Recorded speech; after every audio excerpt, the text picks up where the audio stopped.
Good evening, everyone. We're back again for another edition of A Look Ahead. And this one is obviously the Villa and Newcastle game. I've got Richard, who was on last season as our Villa fan, and Billy is back again as a co-creator for the channel to talk all things Newcastle United. So we've got a great show lined up for you on the World of Sport TV.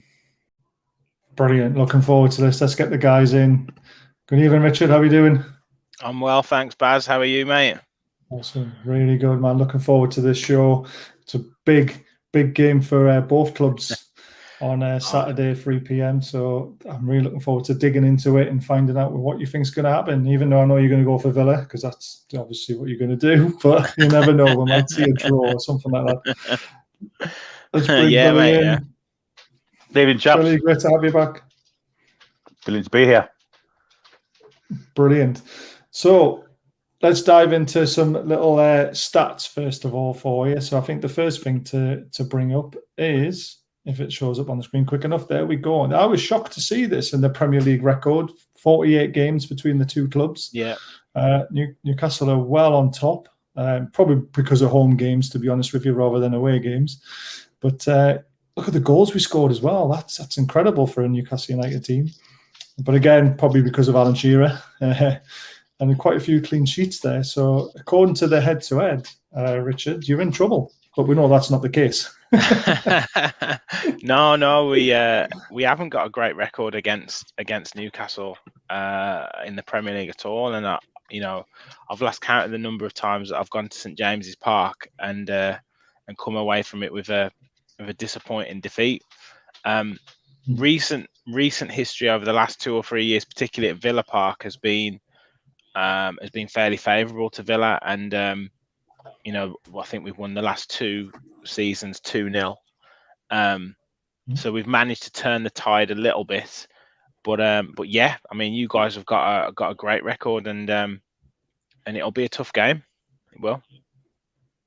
Yeah, I think it will be if we can get our tactics right. But Billy, were you shocked to see those stats? Because I was a little bit. No, I've seen Newcastle win at Villa 3 or 4 times over the last 30 years.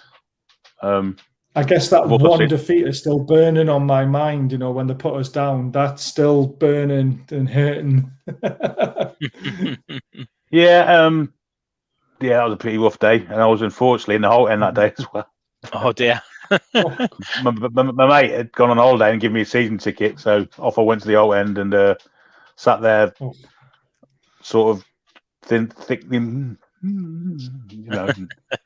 clap the goal just to be polite. But it was quite a hostile atmosphere and pretty crap day all in all. It was. I remember the day very, very well because it was actually when I met my ex-girlfriend. She's was next for a reason now because of that day. I'll blame her. There's some other good stats there. You did point to one there, Richard. Aston Villa are unbeaten in the last 6 Premier League matches against Newcastle United. 2 wins, 4 draws since losing 1-0 back in February 2015. So that is a good run. Yeah, and certainly the last few have been pretty low scoring as well, and I know we'll get into like the teams I'm sure later on, but and there's a lot of attacking talent on display, but they've generally been pretty low scoring. So and judging by the result that you guys had on Sunday, and with Bruce going back to his old club and all that kind of history behind that, I'd imagine that he'd go in with a more conservative style as well. So I don't think there's going to be like a goal fest. I mean, watch me say that now, and it'll be like 3-3 or something. But I can't see it being too much of a goal fest. I think it'll kind of go down the route of the last 5 or 6 games. Yeah, the 1-1 was the last game with St James's Park, wasn't it? And it was a rescued goal in the 94th minute, if I can remember rightly, from Lascelles, and kind of kicked us into our relegation fight, didn't it? So yeah, that was Bruce, a terrible game. I remember. I think that was it was, yeah. I mean, sides, yeah. I thought we did enough to beat you that day, but you scored the goal, and everything looked horrible at one point for us, and it was rescued at the very end. So there's another stat which kind of goes inside with what you're saying. Newcastle haven't scored a single goal in any of the last 4 Premier League visits to Aston Villa. 2 draws, 2 losses. Their run of minutes without a top-flight goal at Villa Park stands at 377 minutes. Yeah, that says it all, doesn't it, Richard? Yeah. It's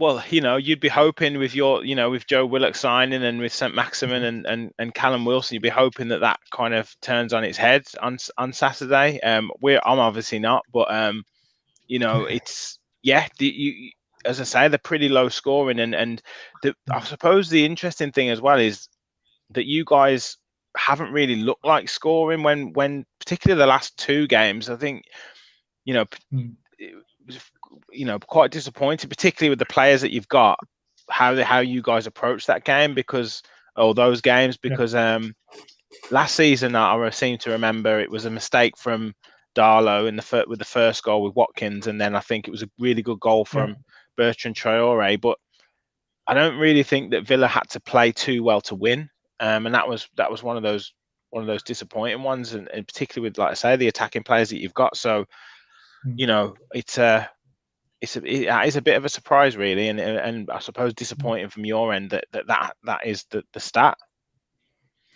Yeah, I mean, we were awful that game, but we were awful that game at Villa Park. Yeah, it was nowhere near the worst performance of the season, which kind of speaks volumes to what we had. The Brighton game. Oh, geez. But it boils down to Steve Bruce in our eyes. I mean, it wasn't until Graham Jones came in that things started to look a little bit brighter up front. So we'll see what happens on Sunday when it comes to going forward, because we do have the players, and so do Villa now as well, which we'll come on to soon. The last stat I've got for you, which I think is another good one: Aston Villa won their final home game of the 2020-21 season. They last won consecutive home league games in January, with the second victory in that run coming against Newcastle. Yes. Well, it'd be good, particularly after last week's result, albeit away from home against Watford. We went through a really dodgy run, which coincided with Jack Grealish getting injured, but we managed to kind of turn that momentum around a little bit at the end of last season by beating Tottenham and Chelsea. But obviously, with the disappointment of last week against Watford, it's hugely important that we get on the right track and turn that into consecutive home wins, like you say. Keeping it real. Good lad. Good evening.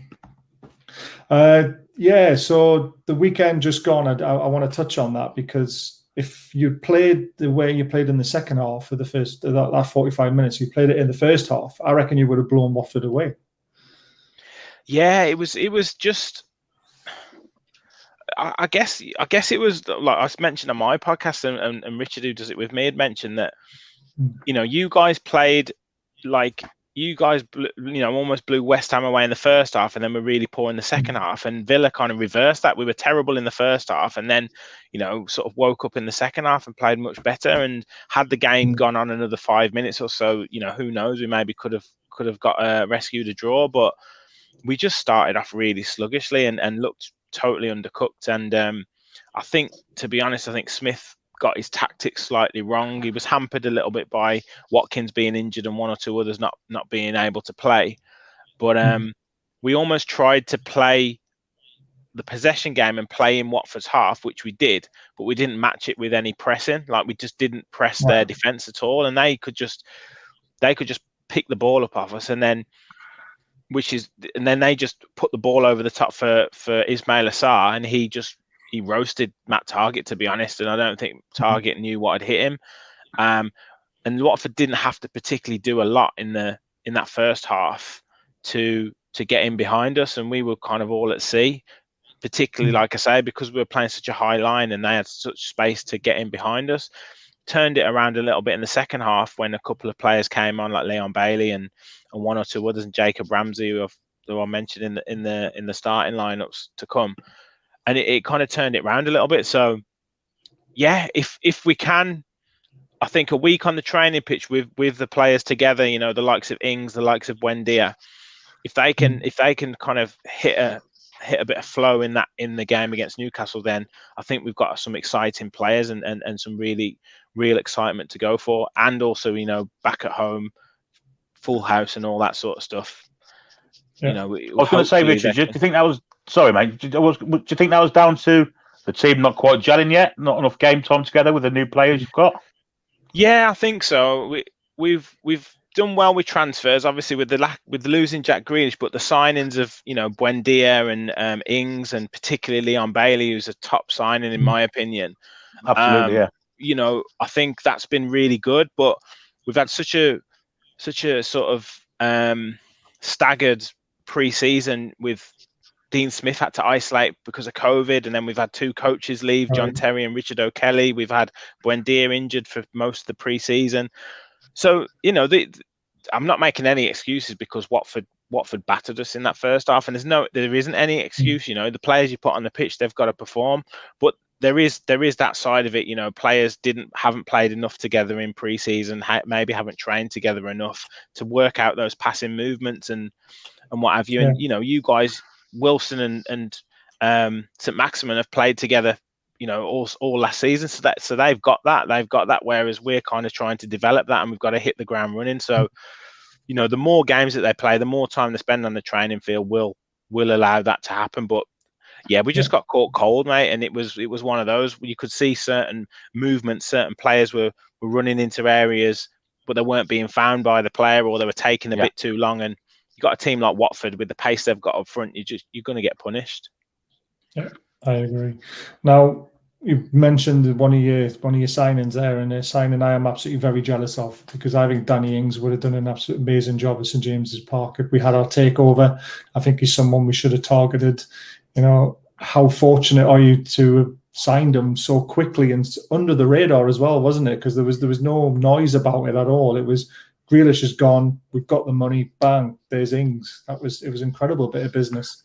Yeah, I mean, I had to check to make sure it was from the actual Aston Villa Twitter account when it was announced. Yeah, because I sure thought there it was was a a wind up. I thought someone's having a wind up here, because it just came out absolutely out of the blue, and it's probably a bit of a testament to where Aston Villa are after coming up and staying up and then doing well last season, to where they are now as a club and in the minds of certain players. Because Ings was all touted for Tottenham. Ings was touted, Tottenham, maybe even Chelsea, maybe even going back to Liverpool as kind of their option off the bench. So for him then to say, no, I'm going to Villa is a real big statement. And he, like you said, he's going to guarantee you goals. He's already got one, albeit from the penalty spot. But if he's going to get us 12 to 15 goals matched with Ollie Watkins, then it's going to be a great partnership. And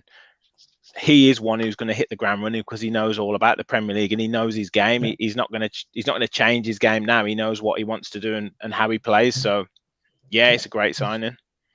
Yeah, I think one thing. Go on. Sorry, mate. I was just going to say, one thing that looks apparent from the outside looking into Aston Villa is how they've changed professionally from the board and the CEO, and the Christian Perslow press video when Grealish was sold spoke volumes for that, which is opposites to where you were 3 or 4 years ago when you had Tony Zero in charge. But you've progressed so much in that time.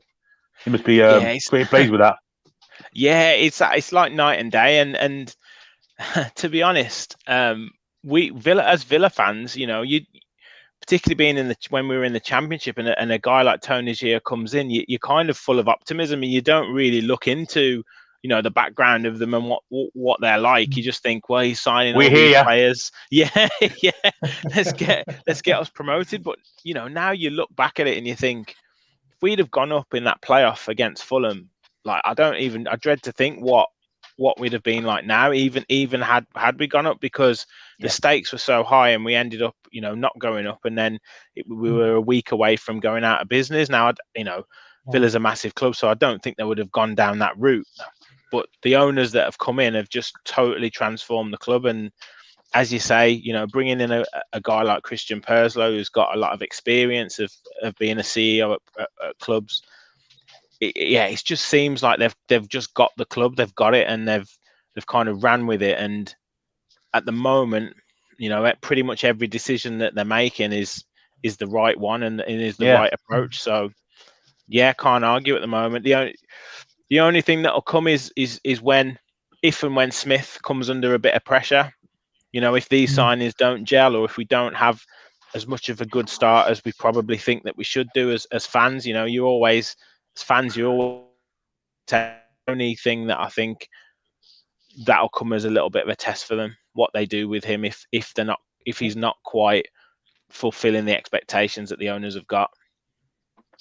I think he's a great manager. I think he will get you top 10 this year. I'm sure predicting this to be thereabouts between 11th and 8th. I know losing Grealish is going to leave a big hole because he's a local lad as well. And I always say this about Sean Longstaff. He's a local lad and he gives that little bit extra on the pitch, don't they, the local guys, because they want to do it for the team and for the fans. But you've invested that money so well. Yeah. You've ended up with a better squad now, aren't they? Instead of one. Yeah, exactly. And Ings is definitely going to get you between 12 and 15 goals quite comfortably, especially in your team. And with the help he'll have from Watkins, which he never really had at Southampton, did he? He was kind of the focal point there. So I think you've got a cracking player on your hands, I really do. And I think you've got good things coming this season. It's horrible to say for me because I know we're going to struggle. But I'm jealous. I'm jealous of your owners. I'm jealous of how the club's been run at the moment. A bit like Leicester. We can only dream of that as Newcastle fans. So that kind of brings me on very quickly there, Billy, to Steve Bruce's interview tonight. I didn't watch any of it, and I won't because I can't stand the bloke myself. But you listened to a bit of it. I listened to a bit of it, yeah. What did you make of it when he was asked the difficult questions? He kind of answered how he does. Well, football's about opinions, and my opinion is this, and I'm the man in charge. And he was asked about playing players in wrong positions, and he said, "Well, I don't think they are the wrong positions." And he got a bit of an easy ride, to be fair. But he was asked some difficult questions, but just basically bluffed them out. He's a fraud, isn't he? Let's be honest. And I'm sure Richard will understand where we're coming from on that. Yeah, I mean, Baz, you sound like I did like 2 or 3 years ago, where I just refused to listen or read anything that he watched or read anything that he ever said because it was just the same old cliches. Talking about the other team, saying how hard done by his team is, and how he's going to struggling with injuries or struggling to bring players in. It's just the same old, and kind of. He's used the COVID crisis already. Yeah, he used that as well. Yeah, the fans will get it in a couple of weeks' time if the results aren't going, because he'll probably bring out the fans have just come back and now they're straight on our backs already. He'll probably bring that out, but he did that last year when we weren't there. The press will love him. So. To be fair, though, the first home game back, and we got absolutely trashed in that second half and got beat 4-2, but the fans never turned on Bruce, and I was very surprised. There was no Bruce out chance, nothing. There was nothing against the Premier League. It was like we sat down, 50,000 fans there, and kind of took it.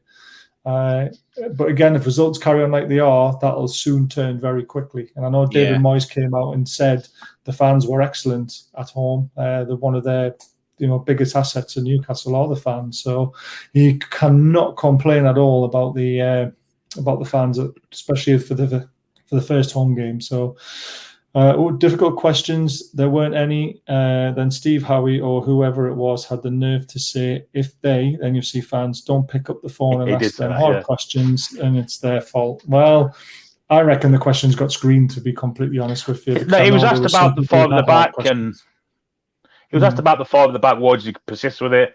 He was asked about why certain players have regressed under his tutelage. On about Sean Longstaff. He was asked about why does he keep playing Emerald Craft. He was asked about Joe Linton. Is he ever going to be he was asked some difficult questions, but he didn't really answer them. He just bluffed his way through them. So whatever, wouldn't the wiser.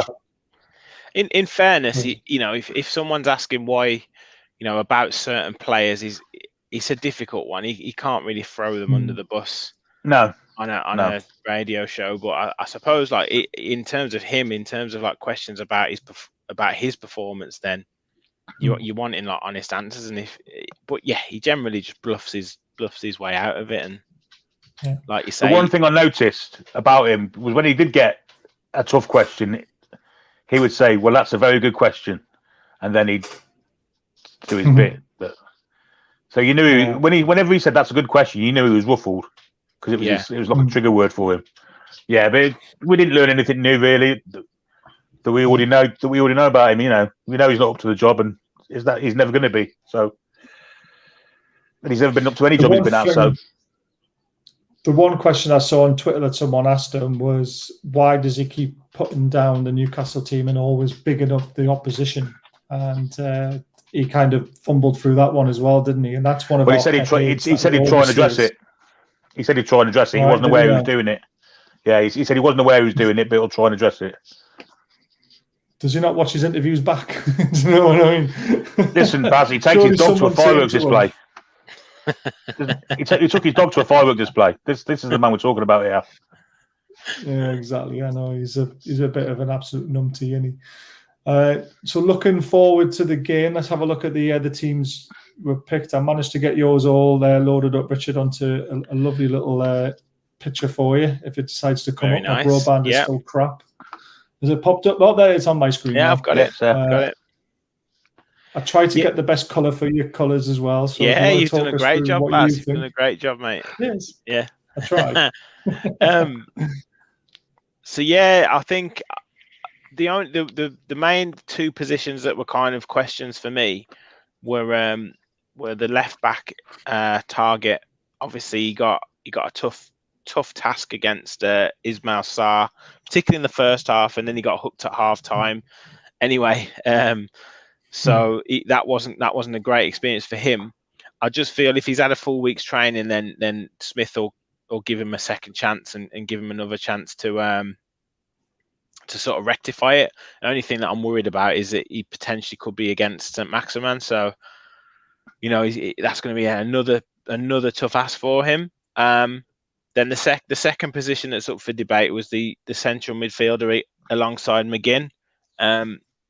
We've got marvellous Nakamba, who played against Watford, but he really struggles in a two-man midfield because he's asked to bring the ball forward. He's more of a defensive midfielder, just nicking the ball off players in a sort of a three-man midfield.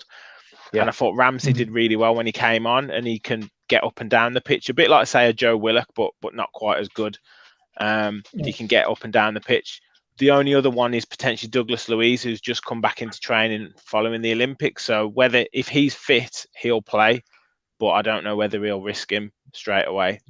And then obviously Watkins up top, and you've got to find a way for Watkins and Ings to play. And I wouldn't want to see one of them pushed out wide. So I've kind of gone with a bit of a 4-4-1-1 formation. I mean, you have got an abundance of quality wide players too, haven't you? You know, Traore and Al Ghazi, Bailey. You know, you've got an abundance of them. Yeah. So you sport for choice there, really. Yeah, I mean, Traore picked up an injury in midweek again. That'd be behind closed door friendly against Liverpool, and he's out for 2 or 3 weeks. So people asking us to take Brucey back. No, you're all right, lads. You're all right. We had enough of him for 2.5 years. So no, I'm not going down that route again. But yeah, we've got some good wide players. I think the only thing where Villa are really lacking is a strong, dominant central midfielder. We've kind of got similar type players. Obviously McGinn's, really real trier, and he's good. Gets on the end of things and puts himself about, but we just miss that, like a Ndidi type player, someone like that that would be the signing that would potentially take us to the next level, because I feel like, you guys have got Isaac Hayden, who's a good option in that midfield, who kind of screens and he's powerful.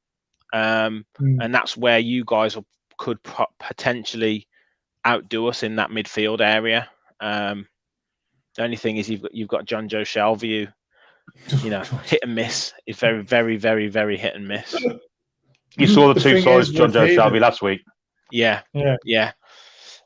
great first 45, shocking second, and then he got dragged off. But he played Hayden in the position where we would like to see Shelvey or Willock, because he played him in a more forward role and played Shelvey as the defensive midfielder, which is just ludicrous when you've got Hayden, who's so good, like you said, at winning that ball, giving it simple and letting the attackers do the job. If you sign Hayden, that would be a great signing for you guys, to be fair.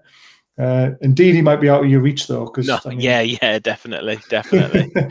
But it wouldn't surprise me if Hayden gets his head turned if Bruce keeps playing him out of position and tries to turn him into a centre-back, is the other thing people keep on saying. And I would hate to see that. But obviously, I know it's going to be quite an obvious question to answer, Richard, but your attacking threats, where do you think the game is won for Villa if you're going to win it? I think it's about it's all on Ollie Watkins as coming back, because we just didn't press enough in that game against Watford, and he's vital to the way we want to play. The engine he's got is unbelievable. So he would do all the pressing of the back four, and he sets the tone.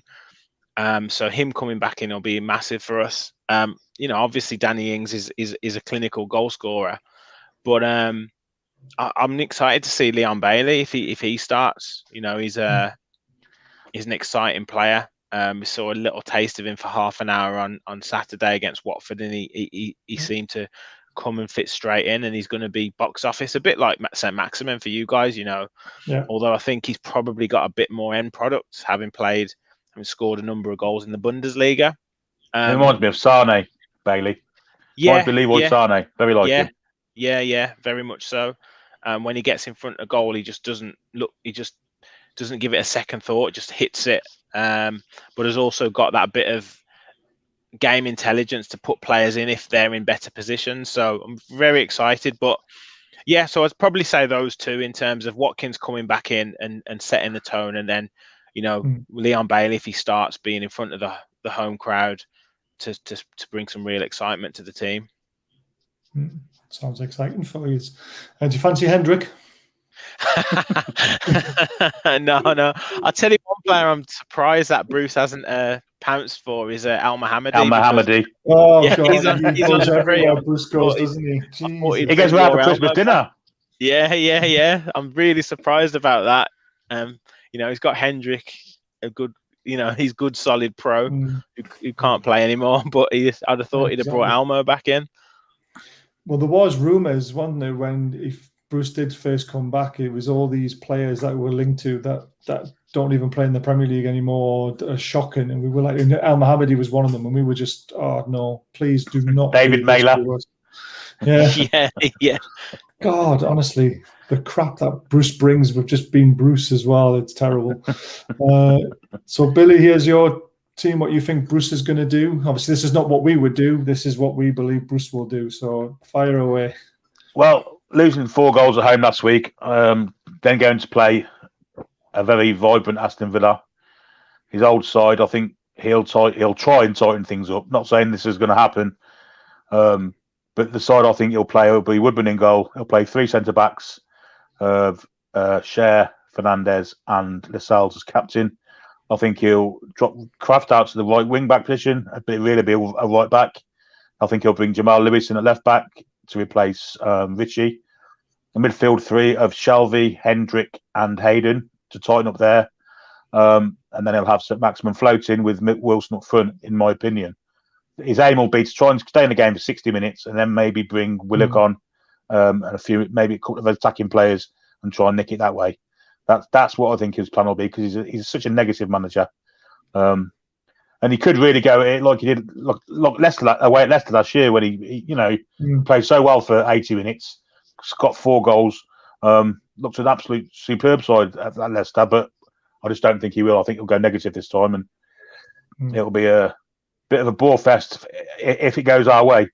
But I'm still not prepared to think that him doing that will stop Villa scoring. Yeah, I agree.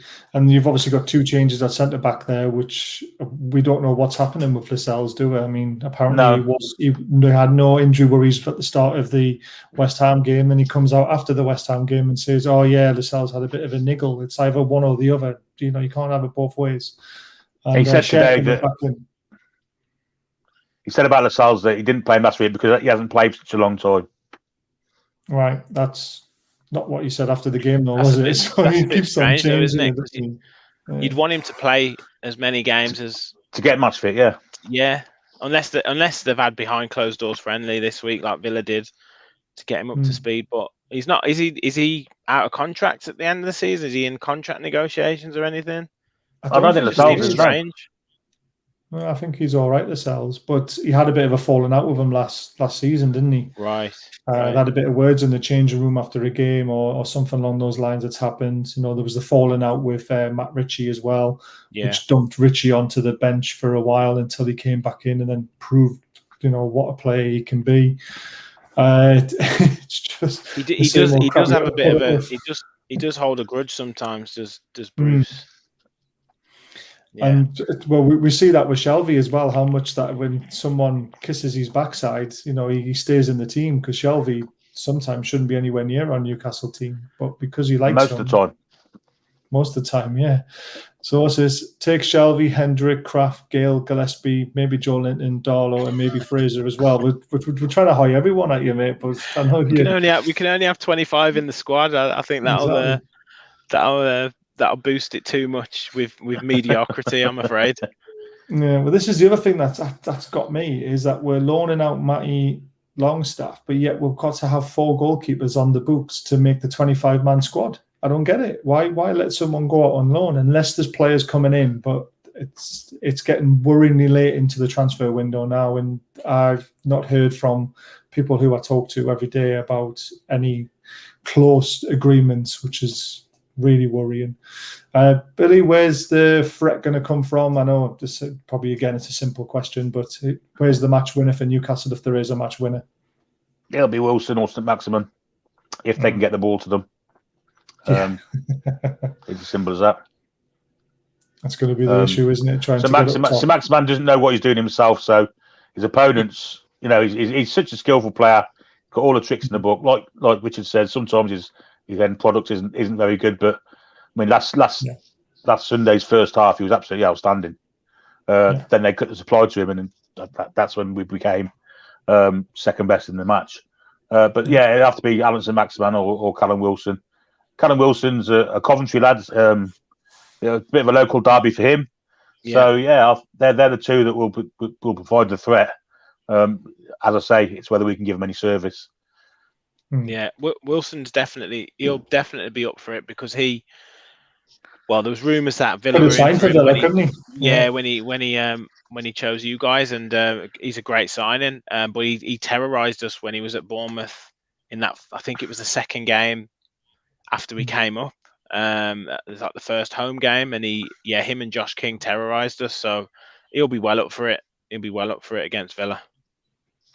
Yeah, we need him firing all cylinders and staying fit as well. That's the only issue with him, and St Maximum is keeping them match fit all the time. There is one story I want to cover that's come out since Joe Willock signed, and unfortunately it's a bit of a sour one that he's had to take abuse online because of his skin colour, and I'm sick of seeing stories like this now because it shouldn't be happening in this day and age. You know, it doesn't matter what your skin color is. You're a human being at the end of the day, and it's got to stop. And social media companies like Twitter, Facebook, Insta, you know, etc., they need to start being accounted for the abuse that people receive online because it's their platform. They're allowing it to happen, and until they do something about it, it'll carry on, and it's not right. You know, is there anything that you two boys want to say about it? Because it's dreadful, and fair play to the guy standing up and the courage it takes to come out and say that it's happened. You know, like Rashford standing up against the government and helping out with all the food stuff, and he took stick when he missed that penalty, you know, in the Euros, and the defacing of his wall. It's pathetic. You know, it's a game of football at the end of the day, and these guys shouldn't be picked on just because of their skin color, and it makes me sick. So it needs to stop. Yeah. I'll let you jump in, Richard. Yeah, sorry. I don't really know what motivates these people. Like, I don't know whether they think that they're going to get a bit of attention, whether, you know, it's like, I'm going to do it for some likes and retweets or whatever, or actually get the player to come back at me. I don't really understand it because Why would you want to do it? Whether it be racial, whether it be homophobic, whether it be just downright nasty, I don't understand. And you know, they're kids at the end of the day. You know, Joe Willock, how old is he? 21, 22? I think he's just turned 22 now. You know, it's they're in a position where they are up for, you know, we people pay money to go and watch them, so you know, people will criticize them and they're well aware of that, but I don't understand what motivates people to go down that route of being abusive in any way, really. And you just got to think that there's kids on the other end of that phone or that screen looking at the messages, and you wouldn't want anything. You wouldn't want your own children or your own youngsters or friends of people to receiving that abuse. So why would you do it to anybody else? I just don't understand it. But yeah, mate, I totally agree with what you're saying. Cool. Well said. What I'll say about it, this is a new thing. This has been going on 40 years, exactly. and we'd swept this away, I thought, towards the end of the 90s. Certain things happen in political spheres which give these kind of people what they believe is the ammunition to carry on with this abhorrent stuff. But yet the social media people, I mean, 6 weeks ago it happened after the European Championships. Yeah. Why haven't they not stopped this? And they can do it. It's obvious they can do it. They can kick the people off. They can contact the police. You know, there's so much things they can do, and they don't bother. And you know, something's got to change higher in our country's governance for this to stop. I believe. I do honestly. I believe this comes from people who are believe they're entitled to do it, from people up top. And I know it's political. I shouldn't be getting political, but that's what it boils down to. Politicians, basically.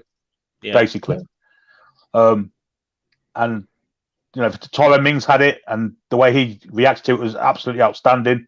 The three lads that missed penalties had it. Countless black players have had it. And like Richard said, it's not just that; it's the homophobia too, and you know, the prejudicial language that goes on. You wouldn't do it in the street to people, you know. No. So to do it cowardly, it's a cowardly act to do it over a keyboard, but it's a bother to do it in the first place. You can't educate the old people. Sorry, it's ingrained in them. The youngsters need educating and need it doing sharpish. That's my opinion on it all. It's got to be cut out. Yeah, fair enough. I completely agree. Absolutely agree. It's just a shame that it still happens, and you know, it's even happened in our fan base, and people forget this. You know, it's not just. Oh yeah, many years ago. Yeah. Oh god. Yeah. I mean, but there's been one recently as well, and he got banned from the ground, which is what needs to happen. But it's not just banning them from football; it's re-educating them as well. And there's obviously the very high-profile cricketer as well, who said some things in the past on Twitter when he was younger and got nailed for it, deservedly so. But he's gone through an educational program to understand, you know, why it's wrong, and you know, reinvent himself, and he's done it perfectly. But it's what I'll say about last Sunday's game. Sorry, Baz. There was a prominent political figure who proclaimed to be a Newcastle supporter, who went to St James's Park last Sunday for the first time, so he says, specifically to boo players taking the knee. Yeah. Now, if that's been on social media, the club should be banning him from the ground. Should never be allowed on the ground again. Yeah, I agree. He didn't go to support football, he went to boo the knee. Yeah. Pathetic, isn't it? And again, I understand why people don't want to support the Black Lives Matter movement, because of the way it's been going on in America. It hasn't been perceived as well as it should have, maybe, or they've took it in a different direction. But the footballers have come out and said why they're taking the knee. It's their stance, not because it's part of their movement group. It's because they want to make a stance against racism in our country and against homophobia and everything. That's why they're taking the knee. They're doing it their way. This is what let the players get on with it. This is what racists do, Barry. They tag an anti-racist organisation. They tag it to an extreme group from the other side of the spectrum. They do it all the time, and so they tagged Black Lives Matter to Marxism. You can't get away with being a Marxist in America. They get people in prison for that over there. You know, they just won't wear it. So you know, it's just a way deflect what from their narrow-minded racial views and this Marxism stuff. It's absolute nonsense. Absolute nonsense. I just think whatever your views are on the situation with it, it's why boo it? It's just not how it just doesn't bring anything but conflict and just respect. It's about respect. Absolutely. Like if you respect someone's opinion to do what they want to do, fine. You can disagree with it and have a conversation about it, but booing is kind of like the lowest common denominator of communication, and Neanderthalism. Yeah. It's just like just stay quiet, or later on have a conversation with someone and put your points of view across, and then you discuss it. But there's no need for the booing in my opinion. Yeah, I don't understand it. If healthy debate, and when you're online and you're talking to someone, don't get nasty about a conversation. If you don't agree with what they say, you have a debate and you put your point across. If they don't see your side of it, you leave it at that, which is what I do with a lot of people online. I say, look, I've had my side of things. You've got yours. We can't change each other's mind because we are down different paths. We'll just leave it at that and move on. And that's the best way to deal with it. To deal with anything when it comes to bullying and things like that as well. And again, everyone report it. If you see it in the ground, you see it happening, you see it online, make sure you report them, block them, do whatever you need to do to get these people blocked or whatever, taken off social media and out of sight of people who could be hurt by what they're saying. So, yeah. We'll leave it at that for that one then. We've had a good rant about that. Yeah. It is. It really is. But yeah, it had to be said as well, though, because we don't want to be steering towards these young players. So, yeah. So, moving on to the last segment of the show, we're nearly wrapping it up. We've got 2 little questions for you, Richard and Billy. So, after both performances of both teams obviously are lost, this is a very, very important game on Saturday for both sides. Obviously, a little bit more important for Villa because you're at home. Yeah.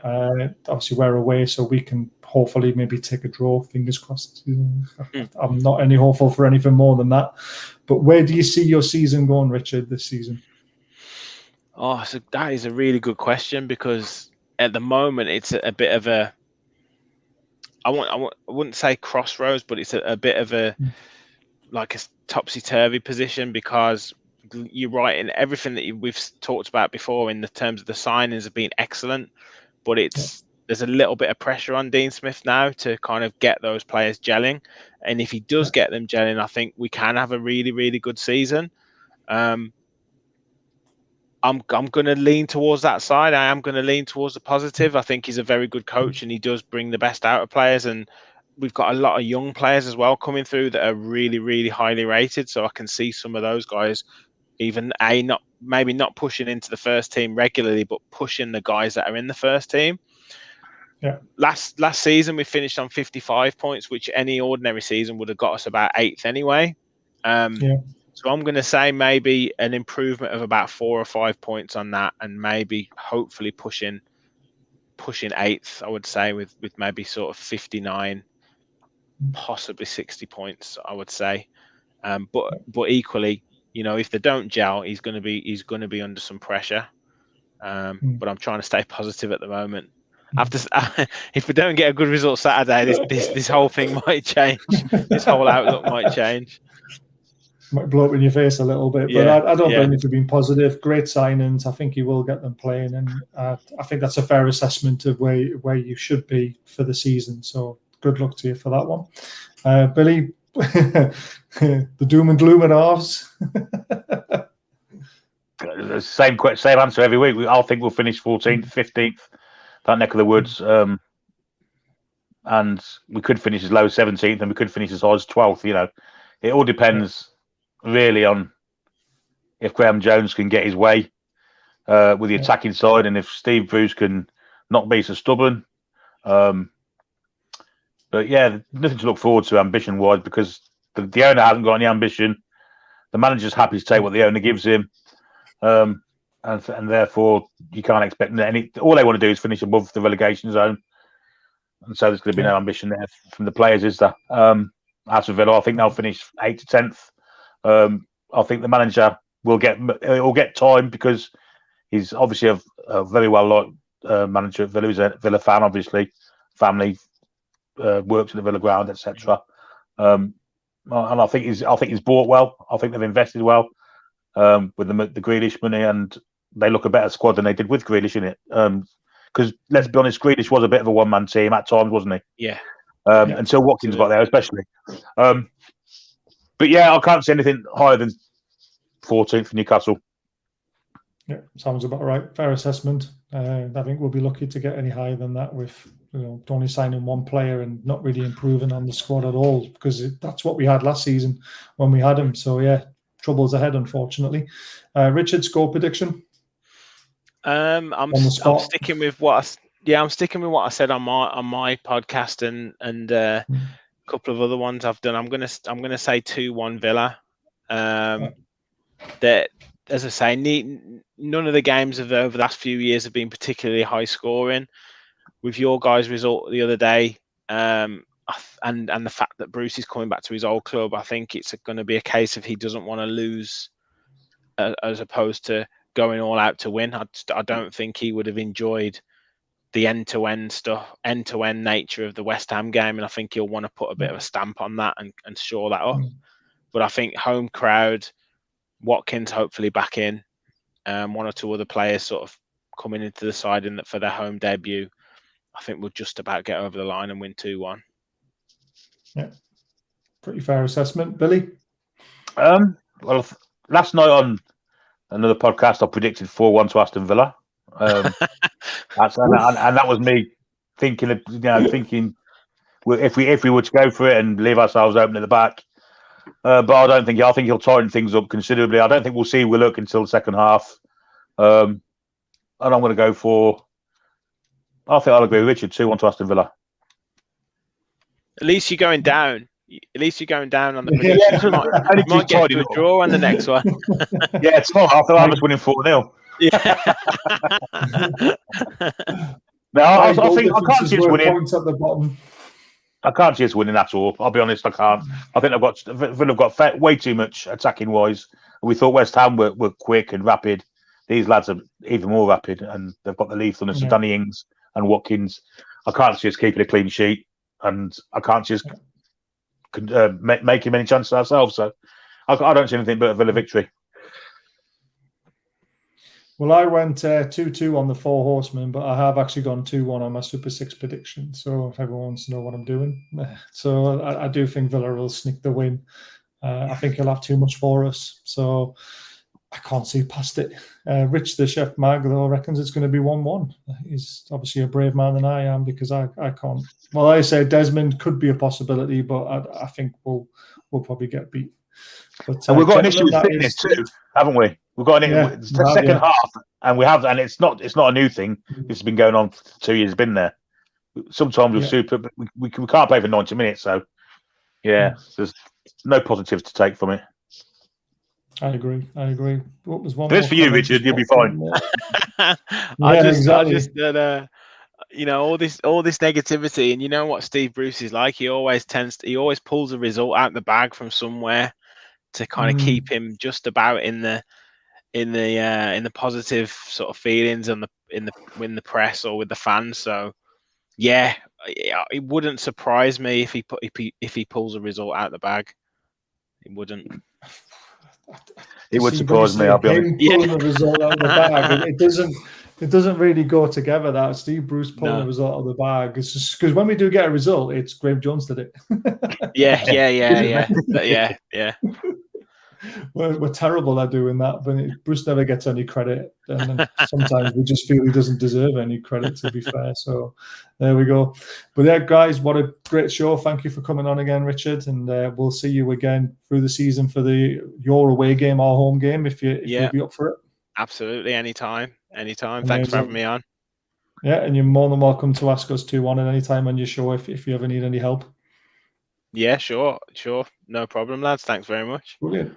No, thanks for coming on. Pop these in the background and I'll be literally 30 seconds. Okay. Cheers, guys.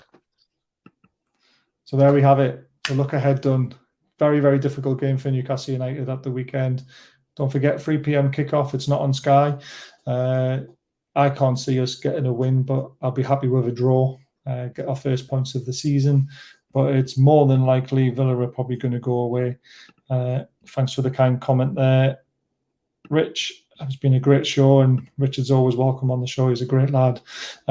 What's coming up? So tomorrow night, we've got a great show with Greg, the chair of the NUFC Trust. He's going to come on for about half an hour to answer some questions, to tell us where the trust is going this year with the plans, how they're going to try and embed themselves into the club if they can. And it'll be interesting to hear what Greg's got to say. So please tune in for that tomorrow at about 8:15 again. So again, thank you for watching, everyone. I hope you enjoyed the show. And how are the lads?